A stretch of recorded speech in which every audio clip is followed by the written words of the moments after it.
Hello everyone, welcome to dynamic study. तो आज के इस वीडियो में हम ईवीएस की बात करेंगे। बात क्या करेंगे तो हम बेसिकली रिवाइज करेंगे। आपको पता है हमने अपने चैनल पे पूरा एनसीईआरटी की जो भी बुक्स हैं ईवीएस से रिलेटेड, ईवीएस की बेसिकली उन्हें कवर किया है। तो अभी क्योंकि देखिए एग्ज़ाम बहुत ही नज़दीक है, तो इसलिए इम्पॉर्टेंट है कि उन सभी का एक जिस्ट, उन सभी की एक समरी आप तक पहुँचे ताकि आप एक रिवीजन कर सके। ठीक है, तो इसीलिए हम कुछ वीडियोस में पूरा रिवीजन कवर करेंगे। फर्स्ट आज ये वीडियो है जिसमें कि हम क्लास थर्ड की जो एनसीईआरटी है उसके जो भी इम्पॉर्टेंट चीज़ें हैं, जो भी इंपॉर्टेंट चीज़ें ऐसी हैं जो एग्ज़ाम के पॉइंट ऑफ व्यू से इंपॉर्टेंट है, हम उन सभी को कवर करेंगे। और सिमिलरली या बेसिकली ग्रेजुअली हम क्लास फोर्थ तो क्लास फिफ्थ की भी जो समरी है, जो बहुत ही ज़्यादा इंपॉर्टेंट पॉइंट्स हैं, उन्हें कवर करेंगे। ठीक है, तो बस चलिए स्टार्ट करते हैं ये वीडियो। और सबसे पहले जब हम रिवीजन कर रहे हैं तो इम्पॉर्टेंट है कि बेसिक से स्टार्ट करें। तो सबसे पहले हम डिस्कस करेंगे ईवीएस की जो बेसिक चीज़ें हैं जो क्वेश्चन पेपर में आपको देखने को मिलती हैं, इस बार भी मिलेंगी उनकी। तो देखिए, सबसे पहले इन्वायरमेंटल स्टडीज़ क्या है। इन्वायरमेंटल स्टडीज़ इसे हम किस किस क्लासेस में पढ़ते हैं। तो सबसे पहली बात, ईवीएस की जब हम बात करते हैं तो इन्वायरमेंटल स्टडीज सिर्फ एक कोई ऐसा सब्जेक्ट नहीं है जिसमें कि सिर्फ हम इन्वायरमेंट से पर्टिकुलरली रिलेटेड चीज़ों को पढ़ते हैं। इन्वायरमेंटल स्टडीज़ में हम सोशल साइंसेस, ठीक है, सामाजिक विज्ञान हो या पर्यावरण अध्ययन से रिलेटेड जितनी भी कंसेप्ट हैं, जितने भी मुद्दे हैं, जो भी अवधारणाएं हैं, उन सभी को एकीकृत रूप में या इंटीग्रेटेड फॉर्म में हम पढ़ते हैं। सभी सब्जेक्ट से रिलेटेड एलिमेंट्स होते हैं, सभी की इंसाइट्स होती हैं ईवीएस में।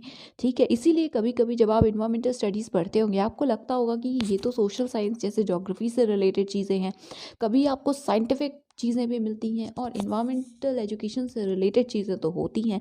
तो ये इंपॉर्टेंट बात है, ये भी क्वेश्चन में पूछा जाता है। ठीक है, अब इसके बाद जब हम बात करते हैं कि सब्जेक्ट की तरह से हम ईवीएस को किन क्लासेस में पढ़ाते हैं, ठीक है, तो क्लास थर्ड से फिफ्थ के जो भी स्टूडेंट्स होते हैं वो पढ़ते हैं ईवीएस को। उन्हें पढ़ाया जाता है ईवीएस एज अ सब्जेक्ट। तो एक सेपरेट सब्जेक्ट की तरह, एक विषय की तरह हम ईवीएस को क्लास 3 to 5 के स्टूडेंट्स को पढ़ाते हैं या उनके करिकुलम में इंक्लूड है ईवीएस एज अ सब्जेक्ट। तो इससे पहले क्या होता है, क्या वो ईवीएस नहीं पढ़ते? जी बिल्कुल पढ़ते हैं। क्लास फर्स्ट और सेकेंड के जो स्टूडेंट्स हैं वो भी ईवीएस पढ़ते हैं, बट वो सिर्फ उसके एलिमेंट्स पढ़ते हैं और वो भी मैथ्स और लैंग्वेजेस जो कि उनके सब्जेक्ट हैं उसके थ्रू। ठीक है, वो ईवीएस को पर्टिकुलरली एक सेपरेट सब्जेक्ट की तरह नहीं पढ़ते हैं, राइट। तो फर्स्ट सेकेंड में हम ईवीएस के एलिमेंट्स को मैथ्स और लैंग्वेज के थ्रू कवर करते हैं और उसके बाद थर्ड फोर्थ फिफ्थ में हम अलग से एज अ सब्जेक्ट उसे पढ़ते हैं। अब आपने पढ़ा होगा या अगर सिलेबस की भी बात करें सीटेट के, तो आपने देखा होगा कि वो थीम्स बेस्ड है। ठीक है, तो वो इसलिए क्योंकि जो ईवीएस है, इन्वायरमेंटल साइंस या इन्वायरमेंटल स्टडीज़, हमारा जो बुक्स हैं वो थीम बेस्ड है, पूरा करिकुलम ही थीम बेस्ड है। कुछ थीम्स ली गई हैं, ठीक है, कुछ कितनी तो 6, टोटल 6 थीम्स हैं जो ली गई हैं और इन्हीं थीम्स में डिवाइड करके हम अपने पूरे ईवीएस के करिकुलम को, पूरे ईवीएस को पढ़ते हैं। ठीक है, तो थीम्स क्या हैं वो हम अभी देखेंगे क्योंकि ये बहुत ही ज़्यादा इंपॉर्टेंट है। फिलहाल ये चीज़ें थी जो स्लाइड से रिलेटेड या जो बेसिक चीज़ें हैं जिससे क्वेश्चंस आते हैं उनसे रिलेटेड थी। थीम्स भी बहुत इंपॉर्टेंट है, आपने देखे होंगे प्रीवियस ईयर क्वेश्चंस अगर, तो आपको पता होगा कि थीम्स बेस्ड क्वेश्चंस आते हैं। तो ये बातें हो गई। और आपको पता है थीम बेस्ड अप्रोच का मेन रीज़न यही है कि चाइल्ड सेंटर्ड अप्रोच हो, बेसिकली हम हॉलिस्टिकली सब चीज़ें खुद से रिलेट करके पढ़ सकें एक्सेट्रा। तो इन डेप्थ वीडियोस आप चाहें तो देख सकते हैं, बट फिलहाल सिर्फ रिवीजन पे अगर हम फोकस करें तो अब है 6 थीम्स कौन कौन सी हैं। थीम्स बेस्ड है, हमने पढ़ा। तो जो 6 थीम्स हैं वो ये थीम्स हैं जो कि हमारे डे टू डे लाइफ, हमारी डेली लाइफ्स के लिए बहुत ही ज़्यादा इंपॉर्टेंट है, उन्हीं को थीम्स बनाए गए हैं। सबसे पहले ऑब्वियसली फैमिली एंड फ्रेंड्स। ठीक है, तो इसके अंदर कुछ सब थीम्स भी हैं जिनसे क्वेश्चंस आते हैं, अभी हम उन्हें भी देखेंगे। तो थीम 6 हैं, सबसे पहले फैमिली और friends, then food, shelter, water, travel, things we make and do.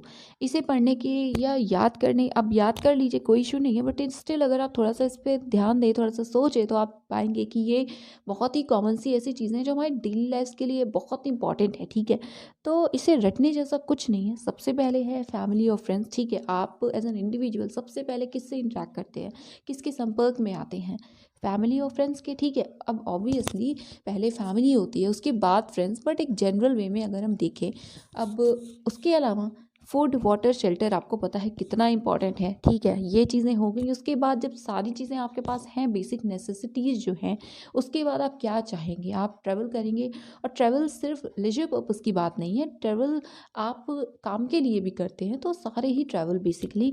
और सिक्स्थ में है कि जो भी हम काम करते हैं, things we make and do, ठीक है। इन्हीं पे बेस्ड है पूरा ईवीएस का करिकुलम, और इन्हीं से क्वेश्चंस भी आते हैं ऑब्वियसली। तो ये हुई हमारे 6 थीम्स, इसे याद रखिएगा, क्वेश्चंस आते हैं। उसके बाद सब थीम्स की बात करते हैं। तो सभी थीम्स को सब थीम्स में डिवाइड नहीं किया गया है। हमारे लिए जो इम्पोर्टेंट है वो सबसे ज़्यादा इम्पोर्टेंट तो फैमिली और फ्रेंड्स है, बट देखिए इससे काफ़ी क्वेश्चंस आ चुके हैं, तो बहुत ज़्यादा चांसेस हैं कि अब शायद दूसरे जो थीम्स हैं उनके सब थीम्स पे फोकस किया जाए, ठीक है। तो सबसे पहले फैमिली और फ्रेंड्स की कितनी सब थीम्स हैं? टोटल 4 सब थीम्स हैं। कौन कौन सी? रिलेशनशिप्स, ठीक है। फैमिली और फ्रेंड्स की बात आप करेंगे तो रिलेशनशिप्स बहुत इंपॉर्टेंट रोल प्ले करते हैं, ठीक है। आपकी फैमिली के साथ कैसे रिलेशन है, इस तरह से आप कनेक्ट करके पढ़ सकते हैं। तो सबसे पहले है रिलेशनशिप्स। फ्रेंड्स हैं तो वर्क एंड प्ले भी होगा। उसके अलावा एनिमल्स और प्लांट्स, ठीक है, इंटेंशनली इस थीम में रखा गया है क्यों, ताकि एक होता है ना कि एनिमल्स और प्लांट्स के तरफ भी बहुत ही अच्छा बिहेवियर रहे, ये सारी चीज़ें फोकस की गई हैं। तो 4 सब थीम्स हैं, relationships, work and play, animals and plants, right. ये हो गई सब थीम्स। अब सेकंड जो थीम है हमारा फूड, उससे रिलेटेड 5 सब थीम्स हैं, और सब थीम्स बहुत ही मतलब कॉमन है। फूड से रिलेटेड जितने भी चीज़ें इंपॉर्टेंट है वो सभी सब थीम्स में यहाँ इंक्लूडेड हैं। सबसे पहले, ठीक है, क्या करते हैं आप? टेस्ट करेंगे। टेस्ट बड्स में सबसे पहले आपके जो फूड आइटम्स हैं वो आपको पता चलता है कैसा नहीं। तो टेस्टिंग से डाइजेस्टिंग तक का पूरा प्रोसेस। तो जो फर्स्ट सब थीम है वो है टेस्टिंग। फूड को आप टेस्ट करेंगे, उसके बाद वो डाइजेशन प्रोसेस स्टार्ट होगा। देन डाइजेशन है या डाइजेस्टिंग है, तो खा रहे हैं फूड तो उसे कुक भी होना चाहिए, ठीक है। बिना कुक हुआ फूड आप सारा नहीं खाएंगे, एक्सेप्शंस की बात नहीं है। तो कुकिंग है, उसके बाद कुकिंग कर लिया आपने, बट प्रिजर्विंग टेक्निक्स बहुत इंपॉर्टेंट है, वरना वेस्ट होंगी चीज़ें। तो प्रिजर्विंग टेक्निक्स है, और ये सभी चीज़ पॉसिबल है किसकी वजह से? हमारे फार्मर्स की वजह से, ठीक है। तो फार्मर्स और हंगर, ठीक है, ये भी हमारा सब थीम्स हैं, ठीक है। तो 5 सब themes: testing, digesting, cooking, preserving techniques and farmers and hunger, right. 5 सब थीम्स हैं ये। तो ये हुई थीम्स और सब थीम्स की बात। अब हम स्टार्ट करते हैं अपनी एनसीईआरटी क्लास 3 की टेक्स्ट बुक। जो भी चीज़ें थोड़ी बहुत भी काम की हैं, इंपॉर्टेंट हैं, उन्हें हम इंक्लूड किया है इस वीडियो में हमने। तो सबसे पहली बात हुई थी चैप्टर भी रैट से रिलेटेड, चूहों से रिलेटेड, कि जो चूहे हैं उनकी आई साइट जो होती है वो बहुत ही पुअर होती है, वो ज़्यादा देख नहीं सकते, बट जो उनकी सूंघने की, टच करने की और टेस्ट करने की, ठीक है, ये जो तीनों सेंसेस होते हैं वो बहुत ही अच्छे होते हैं। तो ये इंपॉर्टेंट चीज़ है, ठीक है, किसी वे में आपसे पूछ भी सकता है, राइट। तो ध्यान में रखिएगा कि आई साइट्स जो चूहे होते हैं, रैट्स होते हैं, उनकी आई साइट पुअर होती है। उन्हें देखने में भले ही कितनी तकलीफ हो, लेकिन जो उनकी स्मेल करने की क्षमता है, सेंस है, उसके अलावा टच और टेस्ट का सेंस है, वो बहुत ही बेहतरीन होता है। और बात की गई थी हमारे स्वच्छ भारत अभियान की। आपको पता है गांधी जी हैं कि 150वीं जो उनकी सालगिरह थी, बेसिकली 150th बर्थ एनिवर्सरी थी, उसके उपलक्ष्य में इसे लॉन्च किया जाना था। कब लॉन्च किया गया था? तो 2014 में हमारे प्राइम मिनिस्टर श्री नरेंद्र मोदी जी ने इसे लॉन्च किया था। फोकस यही है कि क्लीनलीनेस किसी एक पर्टिकुलर पर्सन की ड्यूटी ना हो, हम सबकी एक साझेदारी में ये जिम्मेदारी है कि हम चीज़ों को साफ रखें, स्वच्छ रखें, राइट। अब बहुत इंपॉर्टेंट चीज़ें, आपको पता होगा कि ये क्वेश्चन भी आया हुआ है, तो हर एक स्लाइड से क्वेश्चंस आए हुए हैं, हम सिर्फ उन्हीं को डिस्कस ही कर रहे हैं। तो फूड आइटम्स की बात होती है, आपको मैच द कॉलम में क्वेश्चन दिए जाते हैं, कहाँ का फूड क्या है, ऐसे क्वेश्चंस भी आए हैं। या अलग से क्वेश्चन भी पूछ सकता है कि कोई एक आपको एग्जांपल दे दिया, ये कहाँ का फूड आइटम है, और समथिंग लाइक दैट, राइट। तो सबसे पहले यहाँ बात हुई है कश्मीर की। कश्मीर से एक स्टूडेंट है जो कि गोवा जाती हैं, कश्मीर में वो फ़िश खाती हैं, ठीक है। तो वो जो फ़िश होती है उसका टेस्ट बहुत अलग होता है। जब वो गोवा जाती हैं, गोवा में वो फ़िश खाते हैं तो अलग होता है। उन्हें ये पूछने पर पता चलता है कि जो कश्मीर में फ़िश बनती है वो फ़िश होती है नॉर्मल, जो कि कुक होती है मस्टर्ड ऑयल में, ठीक है, सरसों के तेल में। और जब गोवा जाती हैं तो वो फ़िश जो होती है उसका टेस्ट अलग क्यों होता है? इसलिए क्योंकि वहाँ पे जो फ़िश है पहले तो वो सी फ़िश है और उसे कोकोनट ऑयल में कुक किया जाता है, राइट? तो कश्मीर के फूड से रिलेटेड याद रखिएगा, फ़िश जिसे कि मस्टर्ड ऑयल में कुक किया जाता है, और गोवा में जो फ़िश है वो सी फ़िश तो है बट उसे कोकोनट ऑयल में कुक किया जाता है। ये मेजर डिफरेंस है, इसे याद रखिएगा। उसके बाद और भी जगह हैं जिनके जो फूड आइटम्स हैं उनकी बात की गई है, जैसे केरल की, ठीक है, या केरला। यहाँ पे ऑब्वियसली कुछ इंस्टेंस देके समझाया गया है, ये बच्चों के लिए बुक है, बट हम जो मेन फोकस रहेगा वो फैक्ट्स पे रहेगा। तो केरल में क्या है, जो माहौल पूरा बनाया गया है वो ये है कि एक पर्सन है जिसे दो चीज़ें खाना बहुत पसंद है, ठीक है, केरल में रहते हैं वो, और दोनों ही चीज़ उनके कोर्टयार्ड में, उनके आंगन में बेसिकली ग्रो करती है, एक टॉल ट्री पे, दूसरी अंडरग्राउंड। और उसके बाद कहते हैं कि वो उन्हें बड़ा पसंद है बॉयल टैपियोका खाना विद किस करी के साथ, जो कि कोकोनट से बनती है। तो रिलेशन इसका ये है कि कोकोनट और बॉयल टैपियोका, ठीक है, मतलब टैपियोका अंडरग्राउंड होता है और कोकोनट टॉल ट्रीज पे मिलता है, राइट? तो बेसिकली केरल के फूड से रिलेटेड याद रखिएगा, वहाँ पे पसंद है लोगों को बॉयल टैपियोका विद करी, और करी भी कोकोनट से बनती है, ठीक है, कोकोनट को यूज़ करके, राइट? होप आई होप कि क्लियर होगा। सो बॉयल टैपियोका विद करी, और करी किससे बनती है? कोकोनट से। सो ये हुई केरल की बात।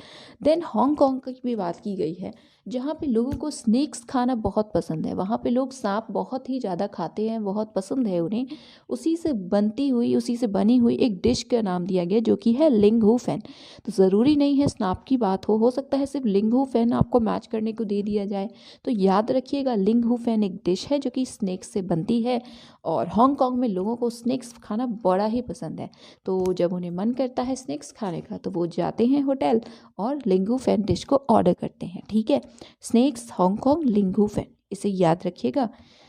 तो उसके बाद यहाँ पे बर्ड्स की मूवमेंट की बात हुई है, आपको पता है बर्ड्स के लिए एक डेडिकेटेड चैप्टर है, तो उसमें बात की गई है कि जो बर्ड्स हैं उनके चलने का, उड़ने का जो तरीका है वो डिफरेंट डिफरेंट होता है। They fly and walk in different ways, but यहाँ पे जो एग्जांपल दिए हुए हैं वो हैं नेक मूवमेंट से रिलेटेड।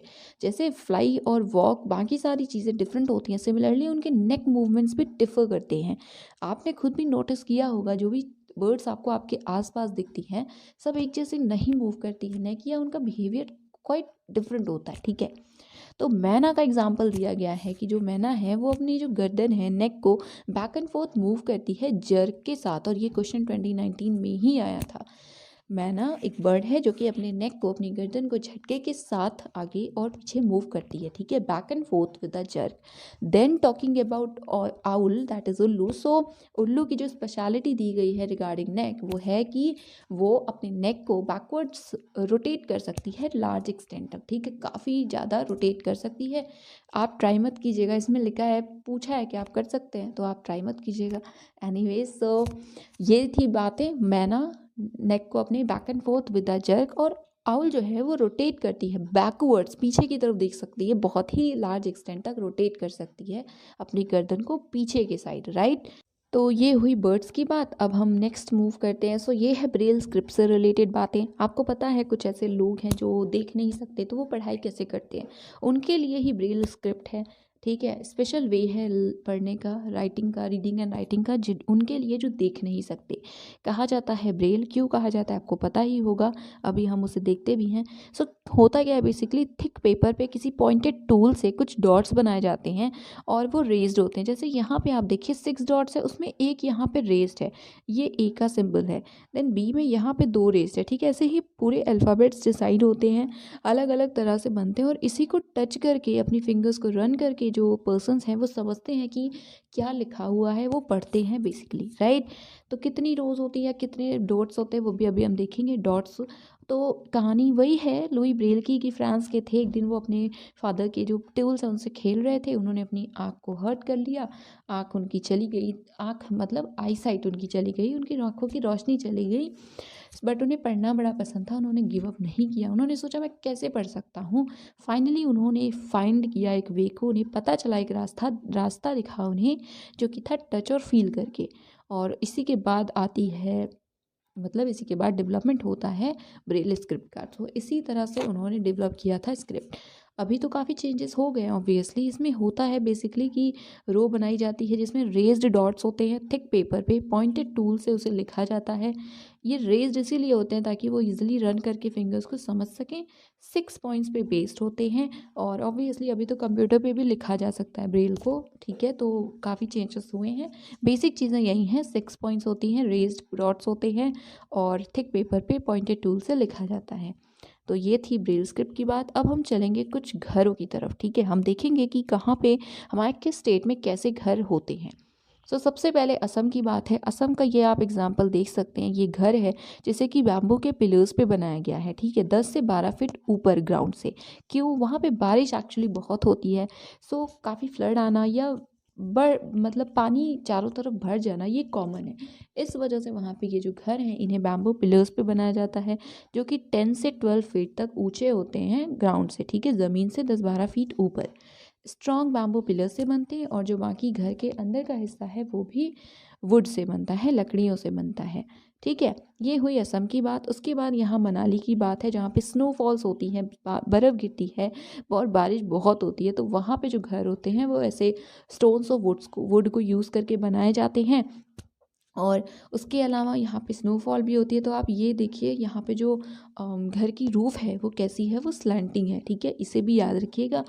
हिली एरिया है, बारिश बहुत होती है, बर्फ़ बहुत होती है, इस वजह से वहाँ पे जो हाउसेस हैं वो स्टोन और वुड से बनाए जाते हैं, राइट। देन यहाँ पे श्रीनगर की भी बात की गई है जहाँ के कुछ ऐसी चीज़ें हैं जिसको मेंशन किया गया है, जैसे चार चिनार, ये चार चिनारी जो कि ब्लू माउंटेन्स से घिरे हुए हैं, ठीक है। उसके अलावा शिकारा और हाउस बोट्स, ठीक है, इनकी भी बात की गई है। Sorry for this. तो ये हाउस बोट है। अभी हम आगे पिक्चर देखेंगे। डल लेक की भी बात की गई है, आपको भी पता है। डल लेक, शिकारा, हाउस बोट, चार चिनारी, ये 3-4 चीज़ें हैं जम्मू एंड कश्मीर या बेसिकली श्रीनगर से रिलेटेड। यहाँ पे फिर उसके बाद हम राजस्थान की तरफ मूव करते हैं जहाँ के घरों को कैसे बनाया जाता है वो से डिस्कस किया गया है। वहाँ पे आपको पता है राजस्थान में सैंड बहुत है, ठीक है, टेम्परेचर बहुत ज़्यादा होता है, बारिश बहुत कम होती है, पानी की कमी होती है, वाटर स्कैर्स एरिया है, बहुत ही गर्मी होती है। तो वहाँ पे जो घर हैं उसे बनाने के लिए मड का यूज़ किया जाता है, मिट्टी से बनते हैं, ठीक है। क्यों? ऑब्वियसली कूल रहे, ठीक है, अंदर उतनी हॉटनेस जो बाहर है वो अंदर ना रहे, थोड़ा सा ठंड। वॉल्स मड की तो होती हैं, साथ में बहुत ही थिक वॉल्स होती हैं और उन्हें प्लास्टर भी मड से किया जाता है। और रूफ्स की बात करें तो आपको दिख रही हैं झाड़ियों हैं, कटीली झाड़ियों से इसे बनाया जाता है, थॉर्नी बुशेस से, ठीक है। तो याद रखिएगा ये भी क्वेश्चन में आया हुआ है, आने के चांसेस भी हैं, राइट। तो ये हुई बातें, मड से बनता है, अंदर भी मड होता है, प्लास्टर मड से किया जाता है, थिक वॉल्स होती हैं और जो रूफ़ होता है वो थॉर्नी बुशेस से बनते हैं, राइट। तो ये हो गई बातें। अभी श्रीनगर, असम, मनाली, राजस्थान को बस एक तरह से कंक्लूड किया गया है, आप पढ़ सकते हैं। ये है पिक्चर्स, ये है शिकारा, ये है हाउस बोट, ये है चार चिनार, ये चार चिनारी, राइट। ब्लू माउंटेन्स यहाँ पे आपको दिख रहे हैं, ठीक है।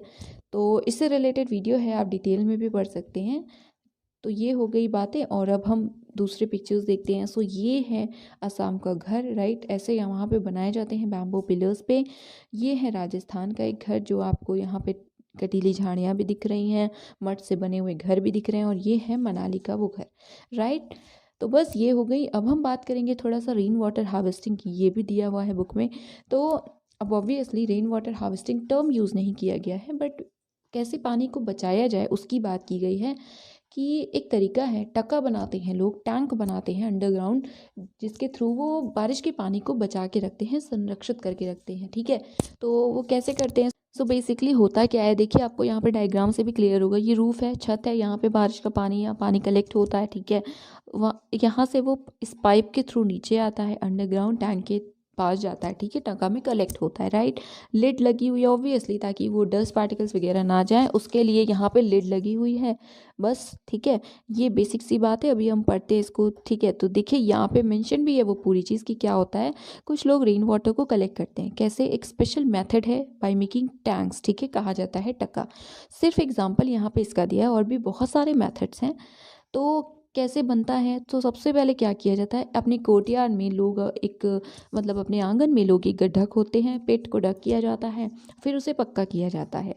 उसके बाद उसे ऑब्वियसली कवर किया जाता है लिड से, ताकि ऑब्वियस है क्यों कवर किया जाएगा, लेट्स से कुछ भी उसमें ख़राब चीज़ें ना एंटर हों बेसिकली, और वो सेफ़ रहे, राइट। उसके बाद ये जो रूफ़ है उसे स्लोपिंग बनाया जाता है। स्लोप ऐसे किया जाता है कि जो पानी है वो कलेक्ट हो उस पाइप में और उस पाइप के थ्रू टैंक में, राइट। तो उसके बाद किया क्या जाता है कि जो सीव होती है उससे पाइप को कवर किया जाता है। सीव मतलब आपने देखा होगा अपने घरों में भी पाइप वगैरह के ऊपर ऐसे लगा दिया जाता है ना कि उस पाइप में कुछ भी डस्ट पार्टिकल या बड़े बड़े कोई भी वेस्ट मटेरियल्स वहाँ पे ना एकोमुलेट हो, वहाँ पे कलेक्ट ना हो, राइट, उस पानी में ना जाए बेसिकली।